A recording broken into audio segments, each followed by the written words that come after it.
ਧੰਨ ਧੰਨ ਜਗਤ ਗੁਰੂ ਸਤਿਗੁਰ ਰਵਿਦਾਸ ਜੀ ਮਹਾਰਾਜ। ਧੰਨ ਧੰਨ ਸਤਿਗੁਰੂ ਸਵਾਮੀ ਸਰਵਣ ਦਾਸ ਜੀ ਮਹਾਰਾਜ ਜੀ ਦੇ ਪਾਵਨ ਚਰਨਾਂ ਕਮਲਾਂ ਵਿੱਚ ਵਿਰਾਜਮਾਨ ਗੁਰੂ ਪ੍ਰਸਾਦ ਸੰਗਤ ਜੀ, ਬਹੁਤ ਹੀ ਵਡਭਾਗਾ ਸਮਾਂ ਹੈ। ਅੱਜ ਵਿਸ਼ਵ ਵਿੱਚ ਪੋਹ ਦਾ ਮਹੀਨਾ ਪ੍ਰਾਰੰਭ ਹੋਇਆ ਹੈ। ਜਗਤ ਗੁਰੂ ਸਤਿਗੁਰੂ ਰਵਿਦਾਸ ਜੀ ਮਹਾਰਾਜ, ਸਤਿਗੁਰੂ ਸਵਾਮੀ ਸਰਵਣ ਦਾਸ ਜੀ ਮਹਾਰਾਜ ਸਾਰੇ ਵਿਸ਼ਵ ਵਿੱਚ ਸੁਖ ਸ਼ਾਂਤੀ, ਤਰੱਕੀ, ਖੁਸ਼ਹਾਲੀ ਬਖਸ਼ਿਸ਼ ਕਰਨ। ਜਗਤ ਗੁਰੂ ਸਤਿਗੁਰੂ ਰਵਿਦਾਸ ਜੀ ਮਹਾਰਾਜ ਅੰਮ੍ਰਿਤ ਬਾਣੀ ਵਿੱਚ ਪੋਹ ਦੇ ਮਹੀਨੇ ਰਾਹੀਂ ਪਾਵਨ ਉਪਦੇਸ਼ ਬਖਸ਼ਿਸ਼ ਕਰਦੇ ਹਨ। ਸੋਹੰਗ ਨਾਮ ਤੂੰ ਸਿਮਰ ਨਿਤ, ਜਗ ਤੇ ਹੋਏ ਉਦਾਸ। ਜਦੋਂ ਜੀਵ ਇਸ ਅਨਮੋਲ ਜੀਵਨ ਵਿੱਚ ਸੋਹੰਗ ਸ਼ਬਦ ਨਾਲ ਜੁੜ ਜਾਂਦਾ ਹੈ, ਸੋਹੰਗ ਸ਼ਬਦ ਦਾ ਸਿਮਰਨ ਕਰਦਾ ਹੈ, ਇਹ ਜੀਵ ਸੰਸਾਰ ਵਿੱਚ ਰਹਿੰਦਾ ਹੋਇਆ ਸੰਸਾਰ ਤੋਂ ਉਪਰਾਮ ਹੋ ਜਾਂਦਾ ਹੈ। ਸੋਹੰਗ ਸ਼ਬਦ ਮਨ ਕੀਆ ਬਸੇਰਾ, ਮੇੜ ਦਿਆ 84 ਕਾ ਫੇਰਾ। ਜਿਸ ਵੇਲੇ ਜੀਵ ਦੇ ਹਿਰਦੇ ਵਿੱਚ ਸੋਹੰਗ ਸ਼ਬਦ ਦਾ ਵਾਸਾ ਹੋ ਜਾਂਦਾ ਹੈ, ਭਾਵ ਪ੍ਰਭੂ ਜੀ ਜੋ ਆਪ ਹੋ ਉਹੀ ਮੈਂ ਹਾਂ, ਐਸੀ ਅਵਸਥਾ ਜੀਵ ਨੂੰ ਪ੍ਰਾਪਤ ਹੋ ਜਾਂਦੀ ਹੈ। ਉਸ ਸਮੇਂ ਜੀਵ ਦਾ ਜਨਮ ਮਰਨ ਦਾ ਚੱਕਰ ਸਮਾਪਤ ਹੋ ਜਾਂਦਾ ਹੈ। ਸੋਹੰਗ ਨਾਮ ਕੀ ਧੁਨ ਲੱਗੀ, ਦਿਲ ਕੇ ਅੰਦਰ ਆਪ ਕਹਿ ਰਵਿਦਾਸ ਵਿਚਾਰ ਕੇ, ਜਾਣੋ ਗੁਰ ਪ੍ਰਤਾਪ। ਜਦੋਂ ਜੀਵ ਦੇ ਅੰਦਰ ਸੋਹੰਗ ਨਾਮ ਦੀ ਧੁਨ ਚਲਦੀ ਹੈ ਔਰ ਆਪਣੇ ਆਪ ਧੁਨ ਚਲਦੀ ਹੋਈ ਅਨੁਭਵ ਹੁੰਦੀ ਹੈ, ਫਿਰ ਇਹ ਜੀਵ ਐਸੀ ਆਨੰਦਮਈ ਅਵਸਥਾ ਵਿੱਚ ਪਹੁੰਚ ਜਾਂਦਾ ਹੈ। ਗੁਰੂਆਂ ਦਾ ਪ੍ਰਤਾਪ, ਗੁਰੂਆਂ ਦਾ ਆਸ਼ੀਰਵਾਦ ਅਨੁਭਵ ਕਰਦਾ ਹੈ। ਐਸੀ ਅਵਸਥਾ ਉਸ ਸਮੇਂ ਪ੍ਰਾਪਤ ਹੁੰਦੀ ਹੈ ਜਦੋਂ ਜੀਵ ਤੇ ਗੁਰੂਆਂ ਦੀ ਕਿਰਪਾ ਹੋ ਜਾਂਦੀ ਹੈ। ਕਹਿ ਰਵਿਦਾਸ ਗੁਰ ਰਾਹ ਦਿਖਾਵੇ, ਤ੍ਰਿਸ਼ਾ ਬੁਝ ਮਿਟ ਮਨ ਸੰਤਾਪ। ਜਦੋਂ ਗੁਰੂ ਸੰਤ ਮਹਾਪੁਰਸ਼ ਜੀਵ ਨੂੰ ਜੀਣ ਦਾ ਔਰ ਪ੍ਰਭੂ ਨੂੰ ਮਿਲਣ ਦਾ ਰਾਹ ਭਾਵ ਮਾਰਗ ਦਿਖਾਉਂਦੇ ਹਨ, ਜੀਵ ਉਸ ਤੇ ਚੱਲਦਾ ਹੈ। ਸੰਤ ਮਹਾਪੁਰਸ਼ ਹੀ ਉਪਦੇਸ਼ ਦਿੰਦੇ ਹਨ ਕਿ ਭਾਈ ਆਪਣੇ ਮੂਲ ਨਾਲ ਜੁੜ ਕੇ ਰਹੋ, ਆਪਣੇ ਰਹਿਬਰਾਂ ਦੀ ਵਿਚਾਰਧਾਰਾ ਦੇ ਨਾਲ ਜੁੜ ਕੇ ਰਹੋ। ਅਗਿਆਨਤਾ, ਕਰਮ ਕਾਂਡਾਂ ਦਾ, ਅਡੰਬਰਾਂ ਦਾ ਤਿਆਗ ਕਰਕੇ ਗਿਆਨਵਾਨ ਬਣੋ। ਆਪਣੇ ਬੱਚਿਆਂ ਨੂੰ ਵੱਧ ਤੋਂ ਵੱਧ ਵਿਦਿਆ ਪੜ੍ਹਾਓ। ਆਪਣੇ ਮਾਤਾ ਪਿਤਾ ਦੀ ਸੇਵਾ, ਬੜਿਆਂ ਦਾ ਸਤਿਕਾਰ, ਛੋਟਿਆਂ ਨਾਲ ਪਿਆਰ, ਸਭ ਦਾ ਭਲਾ ਮੰਗੋ ਔਰ ਜੀਵਨ ਵਿੱਚ ਮਿਹਨਤ ਕਰਕੇ ਅੱਗੇ ਵਧੋ।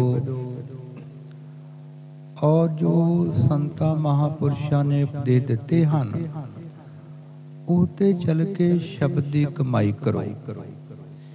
ਜਿਸ ਵੇਲੇ ਜੀਵ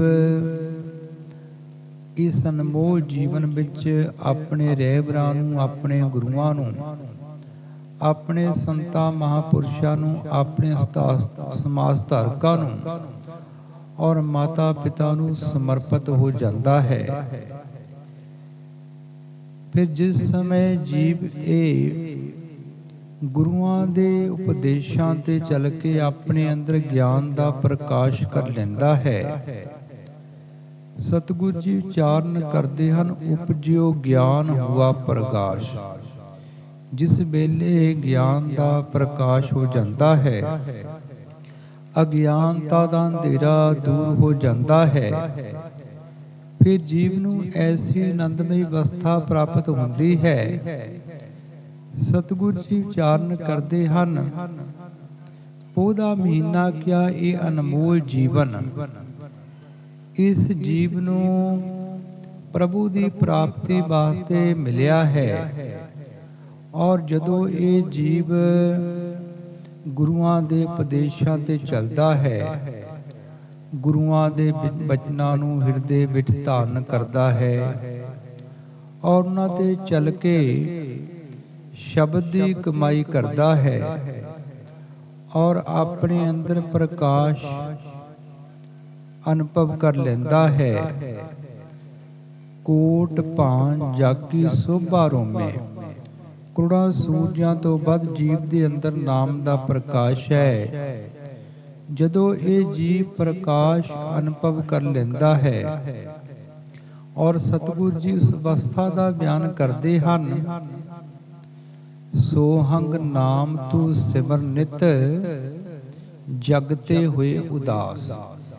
ਜਦੋਂ ਇਹ ਜੀਵ ਸੋਹੰਗ ਸ਼ਬਦ ਦਾ ਸਿਮਰਨ ਕਰਦਾ ਹੈ ਨਿੱਤਾ ਪ੍ਰਤੀ, ਔਰ ਜੁੜ ਜਾਂਦਾ ਹੈ ਸਹਿਜ ਸਮਾਧ ਉਪਾਦ ਰਹਿਤ ਪੁਨ।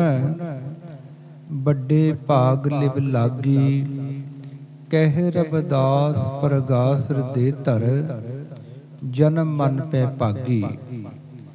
ਸਹਿਜ ਸਮਾਧੀ ਉਪਾਧੀਆਂ ਤੋਂ ਰਹਿਤ ਹੋ ਕੇ ਲੱਗਦੀ ਹੈ, ਔਰ ਜਗਤ ਗੁਰੂ ਰਵਿਦਾਸ ਮਹਾਰਾਜ ਜੀ ਨੇ ਵਿਸ਼ਵ ਨੂੰ ਪਾਵਨ ਉਪਦੇਸ਼ ਬਖਸ਼ਿਸ਼ ਕੀਤੇ। ਮਨ ਹੀ ਪੂਜਾ ਮਨ ਹੀ ਧੂ, ਮਨ ਹੀ ਸਿਉ ਸਹਿਜ ਸਰੂਪ। ਸੱਚੇ ਮਨ ਨਾਲ ਪ੍ਰਭੂ ਦੀ ਪੂਜਾ ਕਰਨੀ, ਔਰ ਇਹੀ ਸੱਚੀ ਪੂਜਾ ਹੈ, ਇਹੀ ਧੂਪ ਦਿਖਾਉਣਾ ਹੈ, ਔਰ ਸਹਿਜ ਅਵਸਥਾ ਵਿੱਚ ਪਹੁੰਚ ਕੇ ਪ੍ਰਭੂ ਦੇ ਸਰੂਪ ਦਾ ਅਨੁਭਵ ਕਰਨਾ ਹੀ ਪਰਮ ਆਨੰਦਮਈ ਅਵਸਥਾ ਹੈ। ਸਹਿਜ ਸਮਾਧ ਉਪਾਦ ਰਹਿਤ ਪੁਨ। ਸਹਿਜ ਸਮਾਧੀ ਉਪਾਧੀਆਂ ਤੋਂ ਰਹਿਤ ਹੋ ਕੇ ਲੱਗਦੀ ਹੈ। ਵੱਡੇ ਭਾਗ ਲਿਵ ਲਾਗੀ। ਉਸ ਤੋਂ ਵੱਡੇ ਭਾਗ ਨੂੰ ਜੀਵ ਦੀ ਲਿਵ ਪ੍ਰਭੂ ਨਾਲ ਲੱਗਦੀ ਹੈ। ਕਹਿ ਰਵਿਦਾਸ ਪ੍ਰਗਾਸ ਹਿਰਦੇ ਧਰ। ਜਨਮ ਮਨ ਪੈ ਭਾਗੀ। ਜਦੋਂ ਇਸ ਜੀਵ ਦੇ ਹਿਰਦੇ ਵਿੱਚ ਨਾਮ ਦਾ ਪ੍ਰਕਾਸ਼ ਹੋ ਜਾਂਦਾ ਹੈ, ਇਸ ਦੇ ਅੰਦਰੋਂ ਜਨਮ ਮਰਨ ਦਾ ਭੈ ਸਮਾਪਤ ਹੋ ਜਾਂਦਾ ਹੈ, ਔਰ ਇਸ ਦੀ ਅਵਸਥਾ ਐਸੀ ਬਣ ਜਾਂਦੀ ਹੈ, ਜੀਵਤ ਮੁਕੰਦੇ ਮਰਤ ਮੁਕੰਦੇ ਤਾਂ ਕਿ ਸੇਵਕ ਕੋ ਸਦਾ ਆਨੰਦੇ। ਜਿਹੜਾ ਜੀਵ ਜੀਵਨ ਵਿੱਚ ਮੁਕੰਦ ਨੂੰ ਯਾਦ ਕਰਦਾ ਹੈ, ਉਹ ਅੰਤ ਸਮੇਂ ਤੱਕ ਉਸ ਮੁਕੰਦ ਨੂੰ ਯਾਦ ਕਰਦਾ ਹੈ, ਔਰ ਜੀਵ ਨੂੰ ਹਮੇਸ਼ਾ ਹੀ ਅਟਲ ਆਨੰਦ ਪ੍ਰਾਪਤ ਹੋ ਜਾਂਦਾ ਹੈ। ਐਸੀ ਅਵਸਥਾ ਪ੍ਰਾਪਤ ਹੋ ਜਾਂਦੀ ਹੈ, ਐਸੀ ਅਵਸਥਾ ਉਹਨਾਂ ਨੂੰ ਪ੍ਰਾਪਤ ਹੁੰਦੀ ਹੈ ਜਿਹੜੇ ਆਪਣੇ ਮਾਰਗ ਤੇ ਅਟਲ ਹਨ। ਕਹਿ ਰਵਿਦਾਸ ਮੀਟ ਆਪਾ ਪਰ ਤਬੇ ਠੌਰੇ ਪਾਵੇਗਾ। ਜਿਹੜੇ ਜੀਵ ਆਪਣਾ ਮਿਟਾ ਦਿੰਦੇ ਹਨ, ਔਰ ਆਪਣੇ ਗੁਰੂਆਂ ਦੇ ਰਹਿਬਰਾਂ ਦੇ ਮਾਰਗ ਤੇ ਅਟਲ ਰਹਿੰਦੇ ਹਨ, ਉਹਨਾਂ ਨੂੰ ਐਸਾ ਅਟਲ ਟਿਕਾਣਾ ਪ੍ਰਾਪਤ ਹੁੰਦਾ ਹੈ, ਔਰ ਉਹ ਦੂਸਰਿਆਂ ਲਈ ਪ੍ਰੇਰਨਾ ਸਰੋਤ ਬਣ ਜਾਂਦੇ ਹਨ।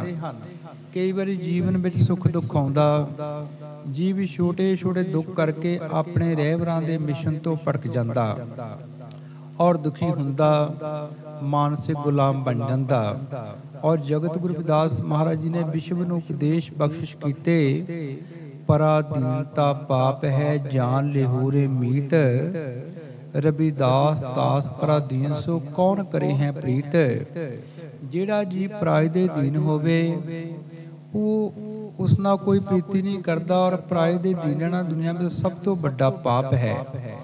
ਕਿਉਂਕਿ ਜਿਹੜੇ ਜੀਵ ਸਵਾਧੀਨ ਹਨ ਉਹੀ ਰਹਿਬਰਾਂ ਦੇ ਮਿਸ਼ਨ ਤੇ ਚੱਲਦੇ ਹਨ, ਉਹੀ ਅਟਲ ਮਾਰਗ ਤੇ ਚੱਲ ਕੇ ਦੂਸਰਿਆਂ ਲਈ ਪ੍ਰੇਰਨਾ ਸਰੋਤ ਬਣ ਜਾਂਦੇ ਹਨ।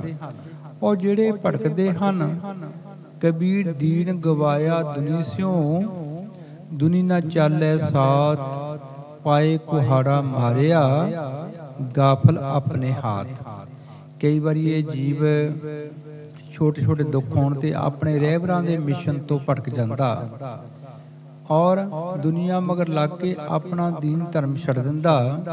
ਸਤਿਗੁਰੂ ਕਬੀਰ ਸਾਹਿਬ ਮਹਾਰਾਜ ਜੀ ਉਚਾਰਨ ਕਰਦੇ ਨੇ, ਕਬੀਰ ਦੀਨ ਗਵਾਇਆ ਦੁਨੀ ਸਿਓ, ਦੁਨੀਆ ਮਗਰ ਲੱਗ ਕੇ ਆਪਣੇ ਦੀਨ ਧਰਮ ਨੂੰ ਛੱਡ ਦਿੱਤਾ, ਆਪਣੇ ਰਹਿਬਰਾਂ ਦੇ ਮਿਸ਼ਨ ਨੂੰ ਛੱਡ ਦਿੱਤਾ ਔਰ ਦੁਨੀ ਨਾ ਚਾਲੇ ਸਾਥ। ਕਈ ਵਾਰੀ ਉਹ ਸਮਾਂ ਆਉਂਦਾ ਜਿਨ੍ਹਾਂ ਦੇ ਮਗਰ ਲੱਗਦਾ ਉਹ ਵੀ ਸਾਥ ਛੱਡ ਦਿੰਦੇ ਔਰ ਰਹਿਬਰਾਂ ਦੇ ਮਿਸ਼ਨ ਤੋਂ ਵੀ ਭਟਕ ਜਾਂਦਾ। ਪਾਏ ਕੁਹਾੜਾ ਮਾਰਿਆ, ਗਾਫਲ ਆਪਣੇ ਹਾਥ। ਗਾਫਲ ਜੀਵ, ਚੱਲਾ ਜੀਵ ਆਪਣੇ ਪੈਰ ਤੇ ਆਪੇ ਕੁਹਾੜਾ ਮਾਰ ਕੇ ਦੁਖੀ ਹੁੰਦਾ ਹੈ ਔਰ ਜੋ ਵੀ ਮਿਲਣਾ ਹੈ ਆਪਣੇ ਰਹਿਬਰਾਂ ਕੋਲੋਂ, ਆਪਣੇ ਗੁਰੂਆਂ ਕੋਲੋਂ, ਆਪਣੇ ਸੰਤਾਂ ਮਹਾਂਪੁਰਸ਼ਾਂ ਕੋਲੋਂ ਹੀ ਮਿਲਣਾ ਹੈ। ਔਰ ਸਾਨੂੰ ਹਮੇਸ਼ਾ ਹੀ ਆਪਣੇ ਬੱਚਿਆਂ ਨੂੰ ਆਪਣੇ ਰਹਿਬਰਾਂ, ਗੁਰੂਆਂ, ਸੰਤਾਂ ਮਹਾਂਪੁਰਸ਼ਾਂ, ਸਮਾਜ ਧਾਰਕਾਂ ਦੇ ਮਿਸ਼ਨ ਦੇ ਨਾਲ ਜੋੜਨਾ ਚਾਹੀਦਾ ਹੈ। ਜਗਤ ਗੁਰੂ ਸਤਿਗੁਰੂ ਰਵਿਦਾਸ ਮਹਾਰਾਜ ਜੀ ਨੇ ਵਿਸ਼ਵ ਨੂੰ ਬਹੁਤ ਵੱਡੀ ਵਿਰਾਸਤ ਦਿੱਤੀ ਹੈ, ਜੋ ਵਿਸ਼ਵ ਸ਼ਾਂਤੀ ਦਾ, ਮਾਨਵੀ ਅਧਿਕਾਰਾਂ ਦਾ ਔਰ ਵਿਸ਼ਵ ਭਾਈਚਾਰੇ ਦਾ ਪ੍ਰਤੀਕ ਹੈ। ਅੰਮ੍ਰਿਤ ਬਾਣੀ ਸਤਿਗੁਰੂ ਰਵਿਦਾਸ ਮਹਾਰਾਜ ਜੀ, ਜਿਸ ਵਿੱਚ ਜਗਤ ਗੁਰੂ ਰਵਿਦਾਸ ਮਹਾਰਾਜ ਨੇ ਜੀਵਨ ਦੇ ਹਰ ਪੱਖ ਤੇ ਚਾਨਣਾ ਪਾਇਆ ਹੈ ਔਰ ਸਦੀਆਂ ਦੇ ਗੌਰਵਸ਼ਾਲੀ ਇਤਿਹਾਸ ਤੇ ਮੋਹਰ ਲਾਈ ਹੈ। ਉਸ ਮਹਾਨ ਵਿਰਾਸਤ ਦੇ ਨਾਲ ਜੋੜਨ ਦੇ ਲਈ ਭਾਰਤ ਦੇ ਕੋਨੇ-ਕੋਨੇ ਵਿੱਚ ਸੰਤਾਂ ਮਹਾਂਪੁਰਸ਼ਾਂ ਨੇ, ਸਮਾਜ ਧਾਰਕਾਂ ਨੇ ਮਹਾਨ ਉਪਰਾਲੇ ਕੀਤੇ ਔਰ ਸਤਿਗੁਰੂ ਸਵਾਮੀ ਸਰਬਨਦਾਸ ਜੀ ਮਹਾਰਾਜ ਜੀ ਨੇ ਵਿਸ਼ਵ ਪੱਧਰ ਤੇ ਸ਼੍ਰੀ ਗੁਰੂ ਰਵਿਦਾਸ ਜਨਮ ਸਥਾਨ ਮੰਦਿਰ ਸ਼੍ਰੀ ਗੋਵਰਧਨਪੁਰ ਸੰਗਤਾਂ ਨੂੰ ਪ੍ਰਦਾਨ ਕੀਤਾ ਔਰ ਉਚਾਰਨ ਕੀਤਾ। ਵਿਸ਼ਵ ਭਰ ਚੋਂ ਸੰਗਤਾਂ ਇਕੱਤਰ ਹੋਣਗੀਆਂ ਔਰ ਅਮਰ ਸ਼ਹੀਦ ਸੰਤ ਰਾਮਾਨੰਦ ਸ਼ਹਾਦਤ ਤੋਂ ਬਾਅਦ ਕਰੋੜਾਂ ਜਗਤ ਗੁਰੂ ਰਵਿਦਾਸ ਮਹਾਰਾਜ ਦੇ ਪੈਰੋਕਾਰਾਂ ਨੂੰ ਵਿਸ਼ਵ ਪੱਧਰ ਤੇ 30 ਜਨਵਰੀ 2010 ਨੂੰ ਹਜ਼ਾਰਾਂ ਸੰਤ ਸਮਾਜ ਵੱਲੋਂ ਲੱਖਾਂ ਸੰਗਤਾਂ ਦੀ ਹਾਜ਼ਰੀ ਵਿੱਚ ਸੰਤ ਨਿਰੰਜਨ ਦਾਸ ਜੀ ਮਹਾਰਾਜ ਦੇ ਅਸ਼ੀਰਵਾਦ ਨਾਲ ਧਾਰਮਿਕ ਪਹਿਚਾਨ ਰਵਿਦਾਸੀਆ ਧਰਮ ਮਿਲੀ ਹੈ। ਤੋ ਸਾਨੂੰ ਜਿੱਥੇ ਆਪਣੀ ਧਾਰਮਿਕ ਪਹਿਚਾਨ ਨੂੰ, ਰਵਿਦਾਸੀਆ ਧਰਮ ਨੂੰ ਅੱਗੇ ਵਧਾਉਣਾ ਹੈ, ਉੱਥੇ ਨਾਲ ਹੀ ਅੱਜ ਦੇ ਸਮੇਂ ਵਿੱਚ ਜਗਤ ਗੁਰੂ ਰਵਿਦਾਸ ਮਹਾਰਾਜ ਜੀ ਦੇ ਬੇਗਮਪੁਰੇ ਦੇ ਫਲਸਫੇ ਨੂੰ ਭਾਰਤੀ ਸੰਵਿਧਾਨ ਵਿੱਚ ਬਾਬਾ ਸਾਹਿਬ ਡਾਕਟਰ ਅੰਬੇਦਕਰ ਜੀ ਨੇ ਸਾਕਾਰ ਕੀਤਾ। ਅੱਜ ਸਾਡੀ ਸਾਰਿਆਂ ਦੀ, ਸਾਰੇ ਭਾਰਤੀਆਂ ਦਾ ਇਹ ਫਰਜ਼ ਬਣਦਾ ਹੈ ਕਿ ਅਸੀਂ ਸੰਵਿਧਾਨਕ ਹੱਕਾਂ ਤੇ ਪਹਿਰਾ ਦਈਏ, ਤਾਂ ਹੀ ਅਸੀਂ ਆਉਣ ਵਾਲੀਆਂ ਪੀੜ੍ਹੀਆਂ ਨੂੰ ਉਜਲ ਭਵਿੱਖ ਦੇ ਕੇ ਜਾਵਾਂਗੇ। ਤੋ ਜਗਤ ਗੁਰੂ ਸਤਿਗੁਰੂ ਰਵਿਦਾਸ ਜੀ ਮਹਾਰਾਜ ਅੱਜ ਦੇ ਪਾਵਨ ਮਹੀਨੇ ਵਿੱਚ ਸਾਰੇ ਵਿਸ਼ਵ ਦੇ ਲੋਕਾਂ ਨੂੰ ਪਾਵਨ ਉਪਦੇਸ਼ ਬਖਸ਼ਿਸ਼ ਕਰਦੇ ਹਨ। ਹਾਂਜੀ।